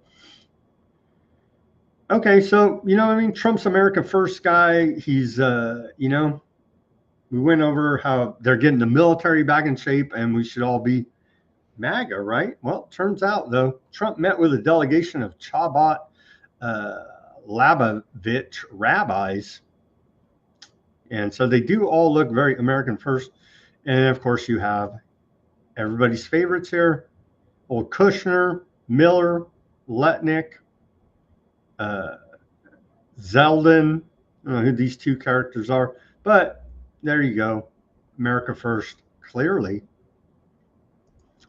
they're at the White House. And then from our friend 7Cs, he added to this post, he said, Chabad Lubavitch is a violent supremacist religious extremist group. They're also the middle management of the president and a doomsday cult. Epstein, Letnick, Trump, Netanyahu, Putin, Zelensky, Kushner, all part or in bed with Chabad. Yeah, America First, CC. You see how this all works. Let's watch this post. Is this real? I don't know. Let's take a look. The greatest lie humanity tells itself is that we have outgrown human sacrifice. We call it by different names now and make our offering to different gods. We offer young men we call soldiers, as if the designation means that their mothers cry less when they die. We call masses of humanity collateral damage and turn our eyes away from the pictures of their lifeless bodies as we sip our morning coffee. And the truth is, we don't do it because we are heartless. We do it because we believe that it is necessary for the world to keep running. We do it because we believe that the gods whose favor we so desperately seek, freedom, security, prosperity, flourishing, that they demand blood as the price of their favor. We do it because we cannot see any other choice. And maybe that's why we read the Akedah, the binding of Isaac, on Rosh Hashanah. Because the story of the Akedah isn't about inconceivable obedience. When Abraham prepares to sacrifice Isaac, he is just accepting the same bargain of blood we still accept today. That some need to die for the world to flourish. Yeah, so, you know, the whole Jesus, new covenant, you know, yeah, who cares about that? And there was an aardvark flag there for you dick moves, if you didn't see that. So the genocide continues in Gaza. In the past 24 hours, 42 have been killed and 190 Palestinians injured there. Let's hear from, remember this guy got dragged out of the Pentagon briefing room and the State Department briefing room. This reporter, Sam Husseini, remember he got dragged out of there by the old Biden administration under Blinken for asking uncomfortable questions about the undying support for genocide. Let's hear his take. A tiny cadre of US-UK aardvark apparatchiks are scheming to subvert international law. You don't say. You don't say here, Mr. Reporter Sam Husseini. Let's take a listen to his report now about this. Well, I expect people in the region will react with revulsion, given Tony Blair's record, but it just shows what a tiny cadre of apparatchiks you have conducting U.S., British, and Israeli policy. And what a narrow, self-interested group of individuals it is who are scheming and attempting to subvert any sort of international law, subverting the will of the people of the region, first of all the Palestinians, but also through their partners in various autocratic Arab governments in order to subvert the will of the wider Arab and Muslim publics. As well as globally. Again, I'd like to emphasize the very welcome reception that President Petro of Colombia got for proposing implementing a Uniting for Peace resolution through a 2/3 majority in the UN Security Council. You can effectively override, in some respects, the U.S. veto. The U.S. has vetoed 6 ceasefire resolutions on Gaza. And through this mechanism at the UN Security Council, you can override that. And he's effectively building on the Genocide Convention case put forward by South Africa and other measures taken by the International Court of Justice, ordering Israel to withdraw from the occupied territories, Gaza and the West Bank. And this, this along with, global solidarity movements, peace movements, and so on, have basically rung around what the U.S. and Israeli governments have attempted to do. And Netanyahu and Trump are attempting to subvert this. And they're being helped by some European governments. For example, the New York Declaration and the Saudi-French proposal, which talk about a stabilization force and all of the and recognizing a Palestinian state. All of these maneuvers that they're trying to do to pretend that they're doing something positive without actually curtailing Israel's capacity to commit genocide are part of this farcical process in order to subvert, not implement international law, in order to facilitate the continuation of Israel's genocidal policy.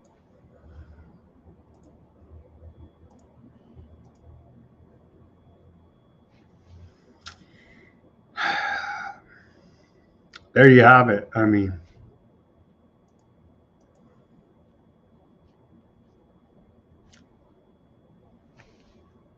it's beyond words. we're sorry we bombed you. Now that we said that, it's your turn to do something for us. These people are legitimately psychotic. Let's take a look at this post in reference to, with Bibi's apology to Emir of Qatar, the pressure actually shifts to Qatar to reciprocate by delivering a yes from Hamas on release of all hostages and disarmament. Trump pressuring Bibi is necessary, but no less needed is his pressure on Qatar. Oh, man. Aardvarkland invests millions in two-game ChatGPT. So there's going to be a giant push now here on the interwebs. So hug a aardvark and don't be antiseptic. The Cradle reports now ChatGPT into replicating pro-aardvark content for Gen Z audiences to game the system. Aardvark government is also working to control narratives on apps like TikTok and Google. You don't say. The Aardvark government has hired a company to help it, quote, train ChatGPT to be more pro-Aardvark. Responsible Statecraft reported today, citing a contract with U.S. conservative-linked firm Clock Tower X LLC. The report says the contract is worth $6 million. A minimum of 80% of content produced by Clock Tower will be tailored to Gen Z audiences across platforms, including TikTok, Instagram, YouTube, podcasts, and other relevant digital and broadcast outlets. The contract states the quota is at least 50 million impressions monthly. So nothing like paying for your, and you like I don't know if you guys caught that, but the contract is worth $6 million, wink, wink. And so nothing like paying $6 million to promote pro-genocide policies across the interwebs. Paid to a U.S. firm, of course. So it's America first, Don't you see? U.S. voters' support for Aardvarkland plummets to historic low. Quite horrific. Many sanctions, deportations, violations of rights must be issued here now. Off a cliff, American support for Aardvarkland plummets. 70% of young voters in the United States now oppose further aid to Aardvarkland. So we need to probably, they got the FEMA camps for the immigrants now.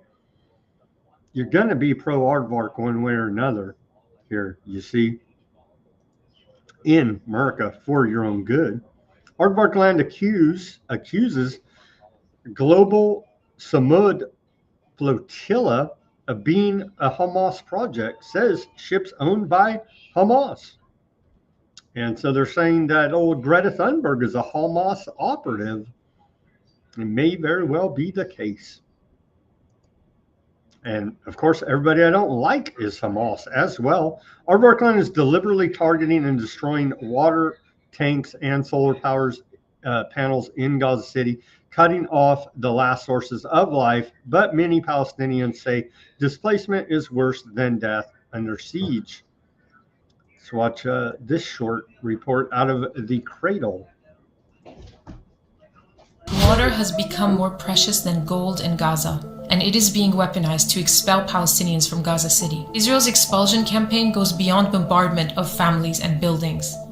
Aside from cutting off drinking water, Israeli drones are deliberately destroying water tanks and barrels Palestinians place on their rooftops. And even solar panels are being targeted to kill the last source of electricity. Every lifeline is under attack. At least 700,000 people remain in Gaza City with no supplies, water, or functioning hospitals, as Israel sends remote-controlled robots packed with explosives into residential neighborhoods to destroy everything in sight. Families are facing a brutal struggle without water, shelter, food, or sanitation. Yet for Palestinians still in Gaza City, enduring thirst and darkness is seen as less devastating than leaving. Displacement is understood as permanent.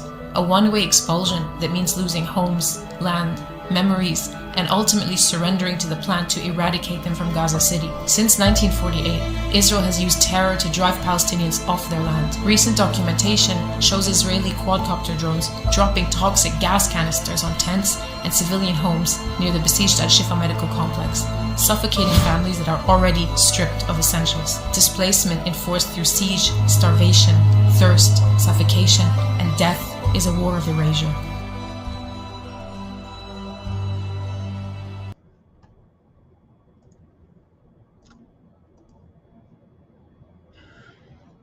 Do we even need to go over it again? I don't think we will. Trump's peace plan there. Aardvarkland's Foreign Minister Gideon Saar says any amendment to the Trump plan from the Hamas side means it is a rejection. So, way to negotiate there, right? Qatar, Egypt, Turkey are pressuring Hamas to accept Trump's Gaza peace plan. Hamas has 3 to 4 days to respond. I'm surprised Trump didn't say the famous, infamous 2 weeks. We're going to do about 3 or 4 days. We'll see how it is. All of the Arab countries are signed up. The Muslim countries are all signed up. Israel's all signed up. We're just waiting for Hamas. And Hamas is either going to be doing it or... We're just waiting for our intelligence agencies to get on board. Translate there for you.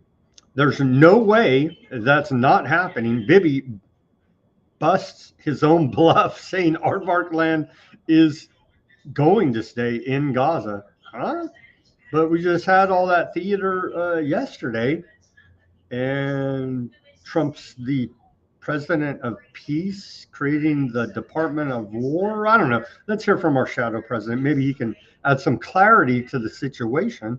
It is in, I got something in my throat language, so it's but we do have English translation in the subtitles here now for you. Excuse me, Bindi, but we got to play this to put it on the record about what else is going on here. Besides all of the hype that the great peace plan proposed by Trump yesterday will be successful, I have serious doubts about it. ראש הממשלה, איך אתה מסכם את הביקור? זה היה ביקור מצוין. גם ההתחלה באום וגם הסיום בוושינגטון.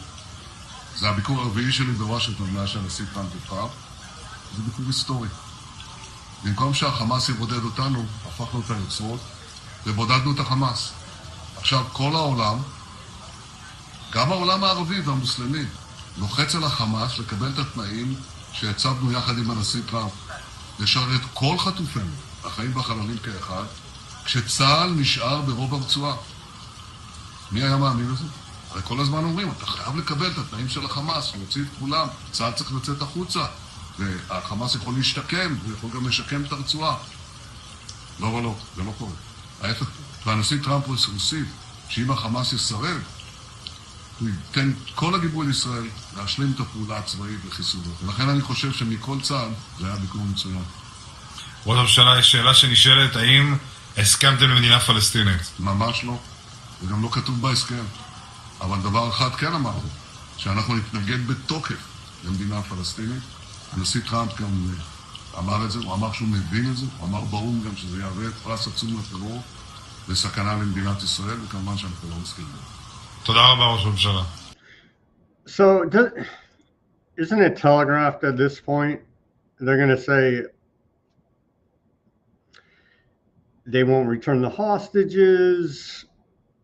They don't want to negotiate. They don't agree with one of the 20 points. The genocide's continuing. They've already said, hey, this real estate redevelopment program of the Greater Aardvarkland project, it's on. And all this peace theater is just BS. IDF destroys over 1,000 buildings, kills under 200 Hamas terrorists in Gaza City. From Aardvark Post. Aardvark land has destroyed around 1,250 buildings in Gaza City since the operation began in mid-August. So like a month and a half. They're leveling the entire place there. But it has not killed even 200 Hamas terrorists yet, because it ain't even about that. It's about leveling the place, ethnic cleansing program here.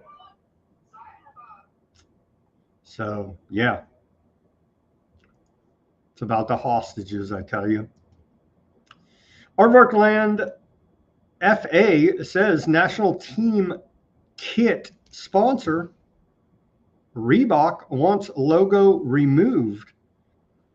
People and companies are backing away. They're firing at the flotilla right now. Geez. Max says, yeah, not surprising.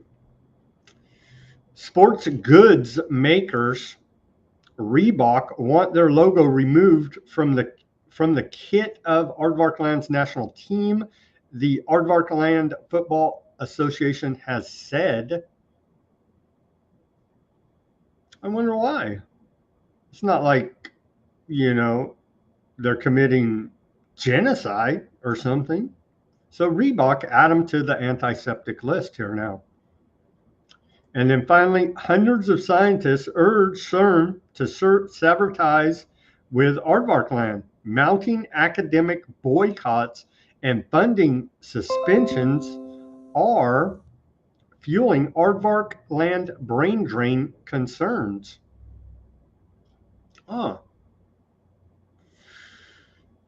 More people in need of sanctions right here levied upon them, and potential dronings here. And clearly see antiseptic behavior. Aardvark Land academic institutions are bracing for an unprecedented wave of boycotts, with nearly 1,000 scientists calling on the European Organization for Nuclear Research, excuse me, CERN, in their spare time, also trying to, break the space-time continuum and create a black hole and destroy the universe. But in the rest of their time, they're organizing these very valuable boycotts.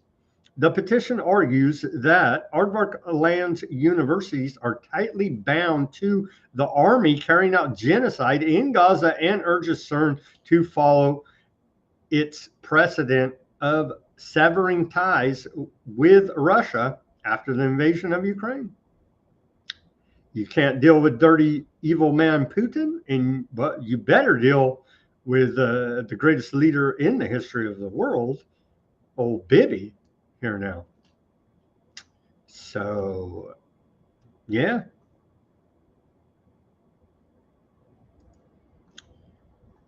Yeah, they'll probably, I don't know.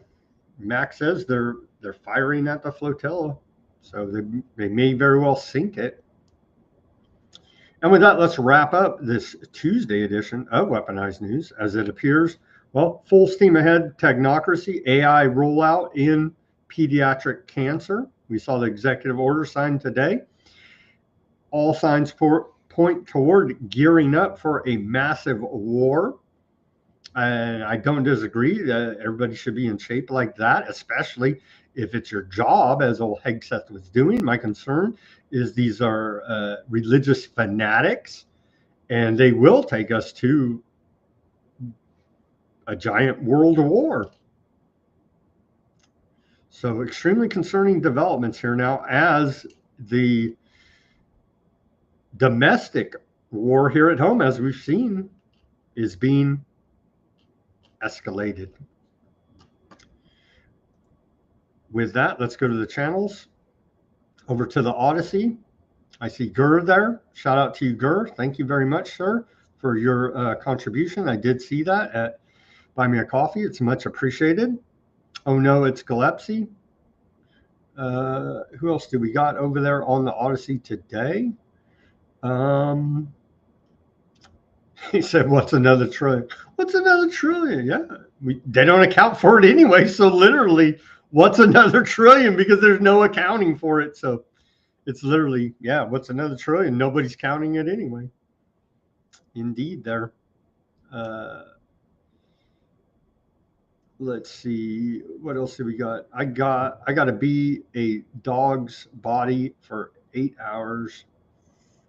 I got a